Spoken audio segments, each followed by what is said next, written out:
Guys আজকে আমাদের এলাকায় নাকি ফ্রিতে রক্ত পরীক্ষা করতেছি, আর এটা শুনে তো আমি অবাক হয়ে গেলাম।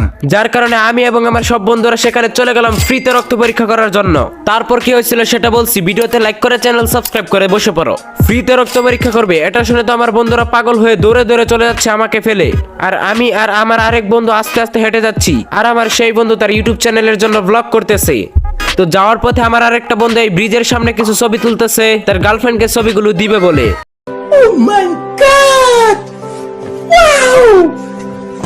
তো তারপর ফাইনালি সেখানে চলে গেলাম যেখানে আমাদের রক্ত পরীক্ষা করা হবে।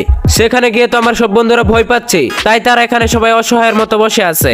কিন্তু আমি কোনো ভয় না পেয়ে বীর পুরুষের মতো সবার আগে চলে গেলাম রক্ত পরীক্ষা করার জন্য। কিন্তু ভাই রক্ত পরীক্ষা করার পর আমার এক বন্ধু তো রক্ত পরীক্ষা করে হালকার উপর পাগল হয়ে গেছে। সে রাস্তার পাশ দিয়ে না গিয়ে মেইন রাস্তার মাঝখান দিয়ে চলে যাচ্ছে। তারপর আসার পথে এখানে কিছু ফুল দেখে আমার গরিব বন্ধুরা ফুল তুলতে লাগলো তাদের গার্লফ্রেন্ডকে এই ফুলগুলো দিবে বলে। তো বন্ধুরা এতক্ষণ পর্যন্ত ব্লগটি দেখার জন্য ধন্যবাদ। লাইক সাবস্ক্রাইব করার কথা কি বলতে হবে?